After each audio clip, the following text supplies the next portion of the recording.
Konnichiwa, everybody, and welcome to the Talkin Anime YouTube channel. I am your host, Mitch. I am one of the hosts. I am the hashtag Shonen Schmuck. I am the hashtag fan service. I have no name for that one yet. I am the king of fan service. The Talkin Anime king of fan service. I am the person who watches shit anime because you don't have to. And I am the person who's going to be sitting here and talking to you ladies and germs for the next, I don't know how long these videos are going to be, so let's get into it. Ladies and gentlemen, we are talking about the 2008 possibly decent anime, possibly decent depending on your views on anime and everything else, Soul Eater from 2008. So what's going to happen on Viewed and Reviewed, which is the name of this segment. Every Sunday, this will come out. Video of me talking into my webcam. Quality might be a little shitty. I got an old ass webcam. Planning on upgrading that soon. It is what it is. But we're talking about Soul Eater. So every Sunday, I will have a new episode. It'll be maybe past episode or past anime that I've seen that I talk about and review. Or it could be possibly anime that I'm currently watching. Like right now, I am currently in the middle of watching Attack on Titan. I am currently watching Kaguya-sama, Love is War, Season 2 on English dub. I need to specify this. I'm watching English dub because I watched Season 1 on sub and I'm loving Season 2. That will be a future episode as well because as soon as I'm done that, I will talk about Kaguya-sama as well. And then, I'm watching Rurouni Kenshin when I have the time. I'm on like episode 3, and I'm also watching Dororo from 1969. So what does that tell you?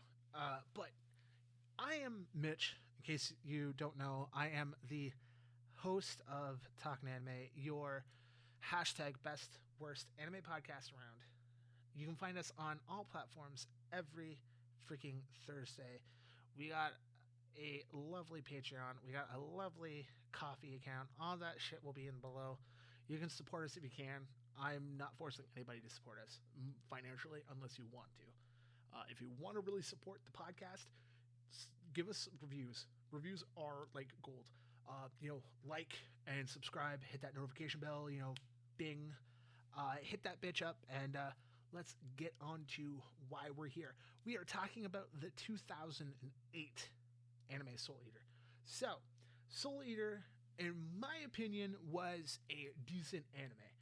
I watched the English dub, and the cast was fantastic. A lot of voice actors that you may know from like other anime and stuff like that. I watched it on Funimation. Funimation is my usual go-to. If it's not on Funimation, I go to Crunchyroll. If it's not on Crunchyroll, it goes on High Dive. It's anime, I watch it. And usually, I heard the hype about this show, and I heard about the ending. The ending was like the biggest thing I heard about hype-wise, and that it was not good. And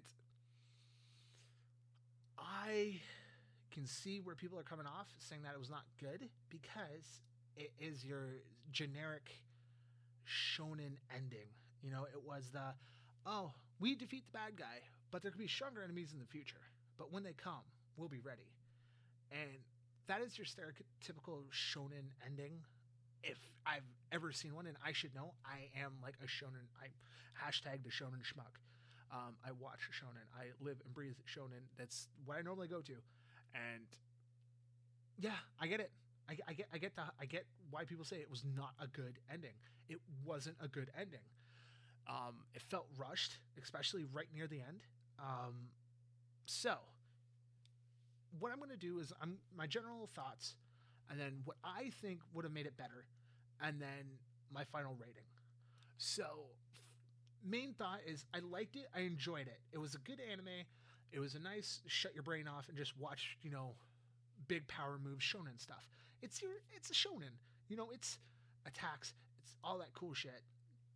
The characters were really awesome. Like Soul was probably one of my favorite characters of the anime. Just the cool, like You know, it's not cool doing this. It's not cool doing that.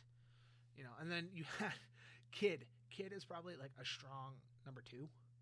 Um, just I loved his personality that everything had to be had to be everything symmetry had to line up. If it didn't line up, it just ruined him. So I thought that was funny. You know, your comedic character who could be serious. I always love an anime where they do that, where there is a serious character or a comedic character, I should say, that can be serious and still be a good character and not be ruined because it's a funny character who's being serious. There's been like a couple anime I've seen where they've done that, um, and it kills me because I like funny characters. Sometimes I'm more of I like the friend of the MC kind of person. I don't really follow main characters a lot of the time. Perfect example is Yu Yu Hakusho. One of my favorite characters. My favorite character is Kurabara. Ugh, sorry, Kurabara. He's my favorite character in all of that anime, and just your comedic knucklehead best friend, and I love that. And you know, Yu Yu Hakusho is a good anime. I'll eventually talk about that because I'm in the middle of watching it. I'm like 40 plus episodes in. So, Soul Eater. The problems I found with Soul Eater.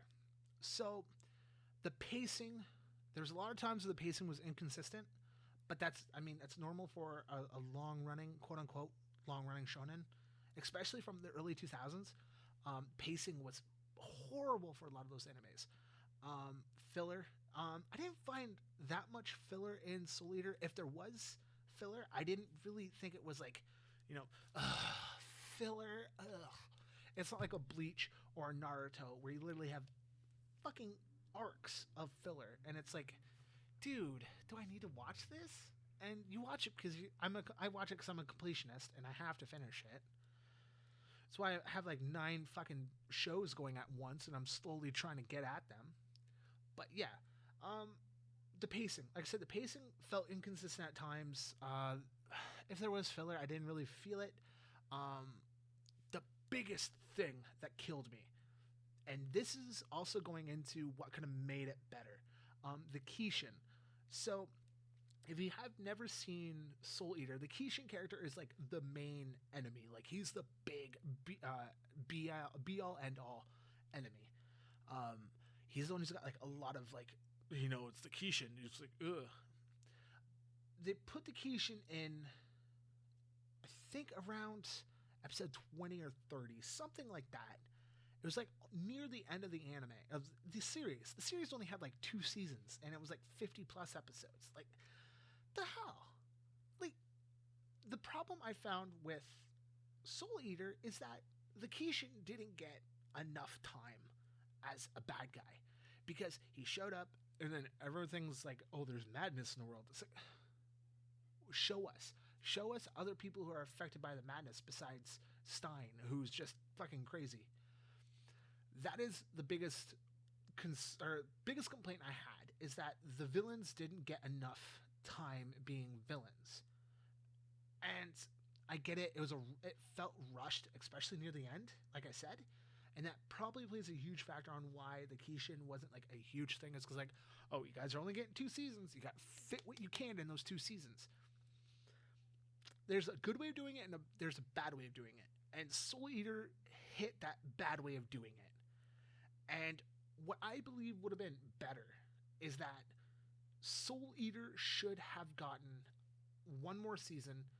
And that season, you do half that season building up the Kishin to be a huge threat. You have them go and fight the Kishin the first time, and they fail. Everyone fails, regroups, gets away somehow, regroups, and licks their wounds and get better.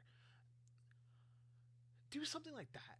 I'm sorry. I've seen long running animes, and there's times where the big enemy beats the heroes the first time, and then the heroes have to leave. You didn't get that with Soul Eater, because the Kishin, when he became a threat, was like the last 10 episodes. And you can't push a villain to be a threat in 10 episodes. If you do, it's gonna feel bad. And that's what happened, is that he felt more like the lead up to a boss. You know, like Medusa was a threat, and they took care of Medusa. Then they had Arachnia, and then they took care of her, and she was not much of a threat. She appeared for like 4 episodes. Why? Why bring her in if it's literally gonna be 4 episodes of her being an enemy, and she doesn't even fight the main characters. She gets killed by the Kishin. Sorry, spoiler alerts. You should know this shit. It's a review episode or a review show. I'm gonna fucking drop spoilers on y'all. That is the biggest concern. That was my biggest gripe. Is that the fact that the Kishin wasn't a threat, and Arachna wasn't a threat, and then the Kishin kills Arachna. Wouldn't it have made more sense to have? What would have made more sense is to have fucking your main characters go and fight Arachnia, beat her, get her soul, then Soul gets his death scythe powers, and then you fight the Kishin. That's how you build up the Kishin to be a threat. You have them fight Arachnia for the first fucking episodes, the first few episodes of the 3rd season. Get him to be, get Soul to become a death scythe, and then have him go and fight the Kishin at the final fight, and they beat him. That's what they should have done. But the other issue I had with this anime is the fact that the way that she beat the Kishin was with punches and basically kindness. The character, I understand that, you know, the Genie Hunter didn't work because the Genie Hunter was designed to kill evil, and it purifies evil. And the Kishin isn't technically evil. Madness isn't evil in this show. But that's just a cop-out way of, like, the big move will not work. It's like Goku fighting Frieza with the Spirit Bomb, but the Spirit Bomb doesn't kill Frieza. You know, it's like that. And that's the problem that this show should have done. Now, what to make this better? A 3rd season. Obviously a 3rd season. Another couple seasons building up bigger threats. Make the Kishin more of a threat than what he was. Because the Kishin didn't get enough time as being a threat for the show. And that's what they need to do, is better build-up of the Kishin as an enemy. Arachnia, give her a little bit more screen time, make her a bigger threat than what she was, and actually have them fight her properly. Not do some stupid fucking shit where it's like, why? You know, have them fight her. And then that's really what it was. And then do a better ending. So that is what I believe would have made the show better, is another season and had the final 2 enemies be more threats than what they were. And I honestly think that would have turned it into a better anime. At least 3 seasons, building up Arachna, building up the Kishin to be enemies. Final thoughts. Like I said, it was a good anime. It was really good. I enjoyed watching it. You know, the fights were good. The voice acting was good. Everything was good. I loved it. Is it out of 10? What did I rate it? Soul Eater got out of 10 on Mal's rating. This is how I rate my shit, is through Mal. Because if you listen to the podcast, I will rate things. And Sky has a habit of thinking that I rate things too high. Technically, I'm rating everything on the Mal scale. So 1 to 10. Most of the animes I sit are at 7, which is like fine, and which is good.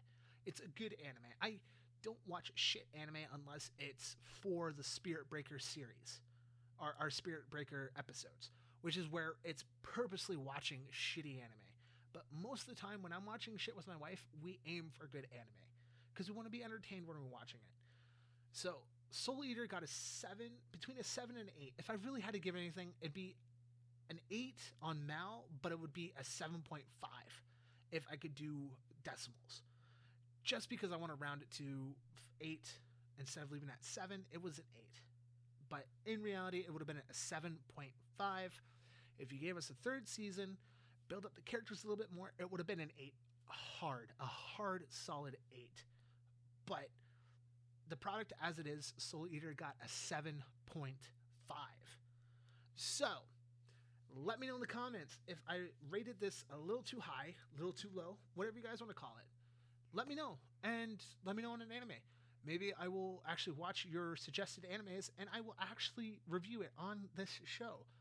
And again, you can find my podcast every Thursday on all platforms. I love every single review. Bye-bye.